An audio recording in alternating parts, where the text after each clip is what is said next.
Today we're talking BigHorn from OMPHobby, Ohio Model Products, or just OMP. We have a line of Balsa airplanes, well, coming out, and they should be out here really quickly. The idea is Balsa build, Balsa quality, at Foamy prices, which we haven't really said that yet. So that's the prices are still a mystery. We're going to kind of do away with some of that now. The BigHorn that we're talking about today, 49-inch wingspan. It's going to be in a couple different kind of configuration, so almost ready to fly, plug and play with flaps, without flaps. The most expensive one, still going to be under $300. So that's plug and play with flaps.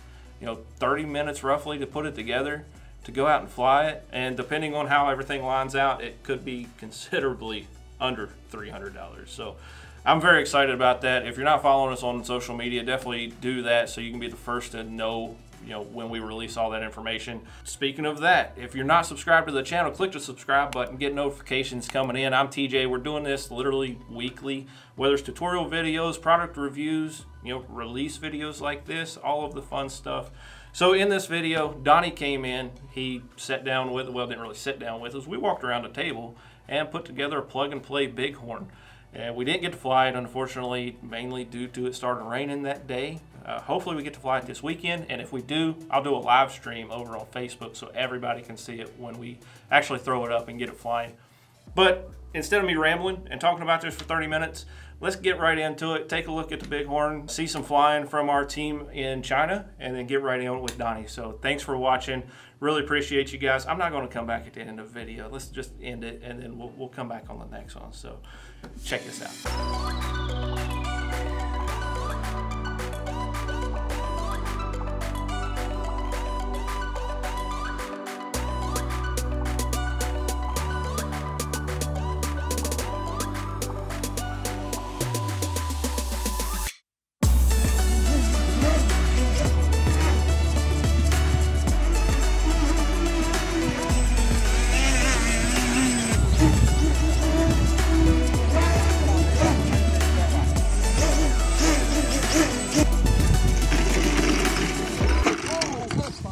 So yeah, as far as the unboxing goes, you saw the video of the edge. I mean, it's a very similar quality of the wood edge. I mean, it's nice, and all the servos, all the control horns, the landing gear is already built. I mean, it's pretty much just grab it, slap it together, fly. So today we're going to do the slap it together part. So servos are already in, so they're secured. The linkages are already done up, so that's pretty cool. So first thing I'm going to do with this one is we're going to start with the elevator. I'm going to trial fit it, make sure it fits nice and snug, and then we're going to measure, make sure we get it centered and all that. So sliding into the slot, nice and tight, and then we're going to slap the wings on. So we can measure, make sure we get our distances from here out to the wings even, so we make sure our elevator is centered, so when you go to pull up, it goes up and not off to the side. And I know a lot of people, when they start building an airplane, the first thing they want to do is put the landing gear on it. I personally do not do that, because once you put the landing gear on there, it has a tendency to want to roll. Okay. When you're building it, you don't want it moving on you, so I usually leave the landing gear towards the end.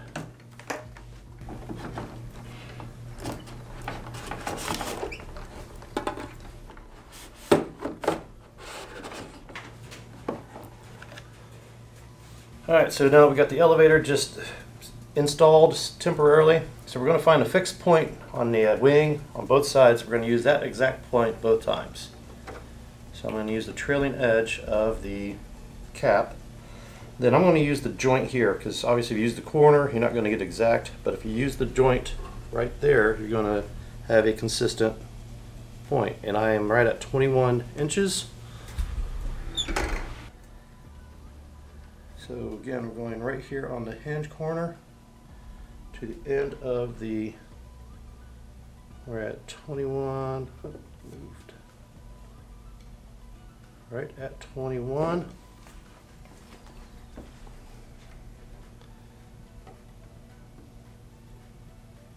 We are just a hair over 21, so we can Squeeze it in a little bit.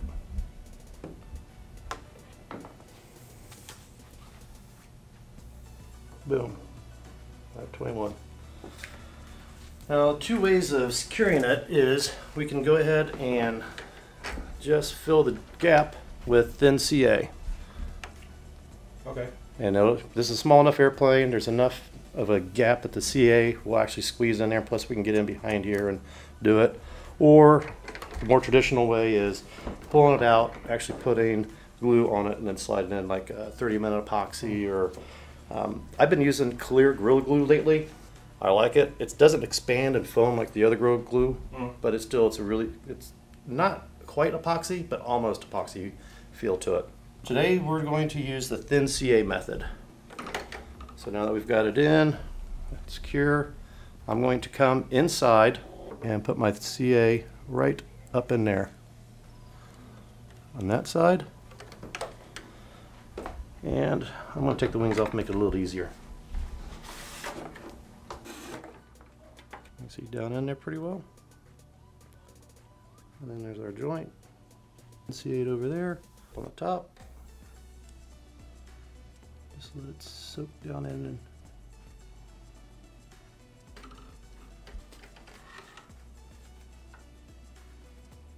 so now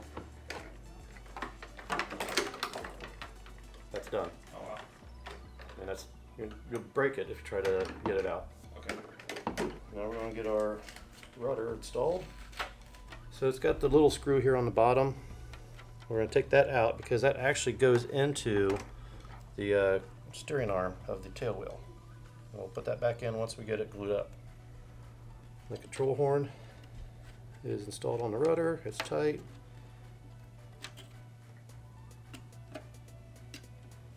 All right, those are already pre-glued on the rudder side.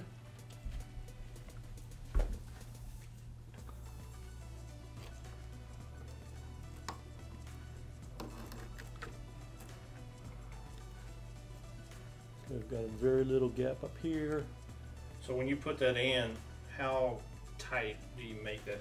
Do you just butt it all the way up against it? Butt it all the way up against so that the wood is as tight against each other as possible. And then I also try to make sure that these lines line up, because you know, when you're 5 feet away, you look at it, it's like, man, that's not lined up right. So it's kind of a good thing to try and get your alignment now. Get everything parallel, perpendicular, up and tight. Now we got the hinges in, or lined up. So we're gonna pick it up, bring it over to the side, and we're gonna get a little flex on it. Just enough to get a drop or two in there right now. A dab will do. Now you're just putting that on the actual connection point? Where the hinge is. Right. So those are basically designed to wick the CA deeper into the hinge. Now we're going to do the other side. You bend it over a little bit so you can actually see where the hinge is and actually get the glue on where the hinge is. Gotcha. Wiggle it, make sure it doesn't cure on itself. And now, That's awesome. Alright, so next is that screw we took out. Alright, so I'm going to put a drop CA on the screw. So this is a form of Loctiting. Does two things. One, it locks it in there. Two, it strengthens the wood around it to be able to accept it and not strip out.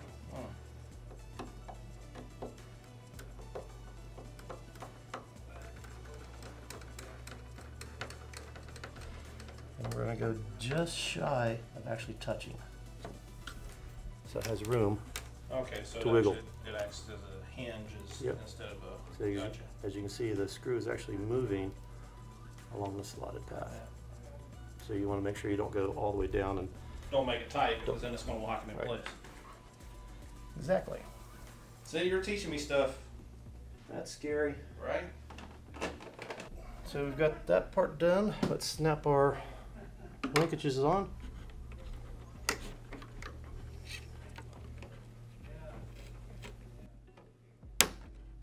I'll say this feels like cheating. It is. If I were to say so, yeah, I think we're cheating a little bit. But then again, we'll also be at the flying field here in about an hour.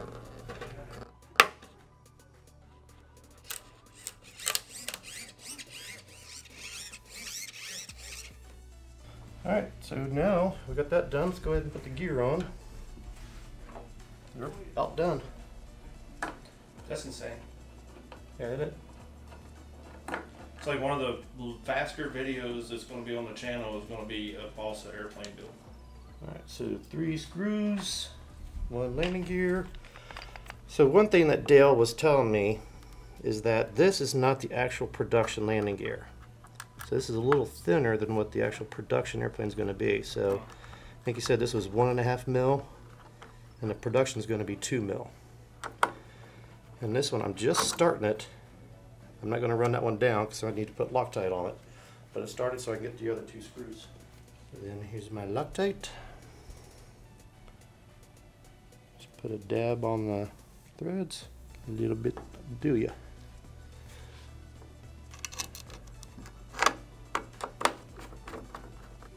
Snug. Don't overdo it so you don't strip the blind nut behind it.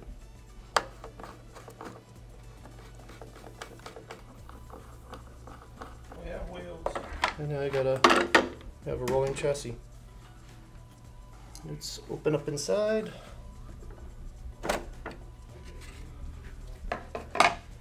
We've got a battery strap, ESC, elevator, rudder.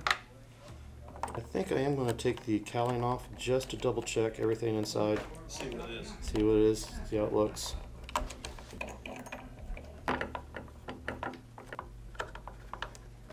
Alright, so we have a Sunny Sky 2820 1100 kV motor on here. So that's sounds like a nice 3-cell to me. And the ESC is mounted, velcroed.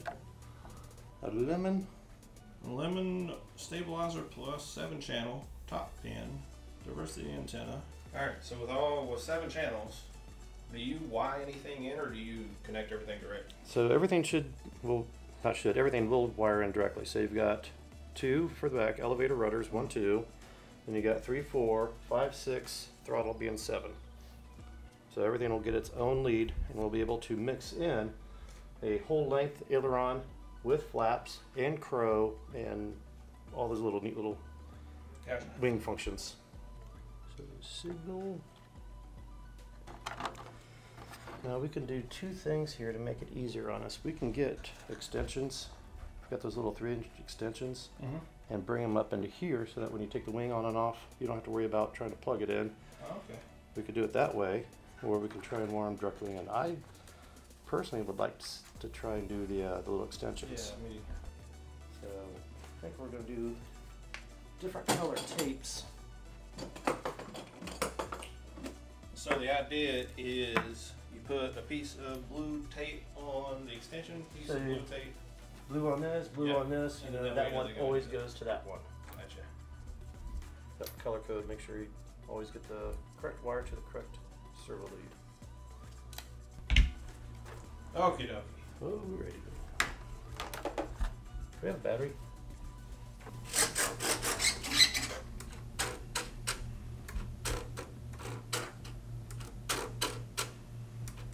Alright, we got which? Hammer stop. Hammer stop. Correct rotation on that. So I think we're good. I think we go ahead and start buttoning it up.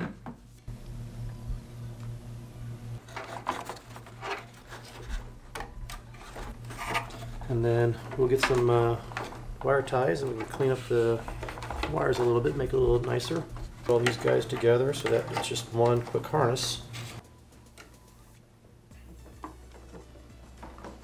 we're just going to kind of get everything close right now, get the spinner on. That looks right there.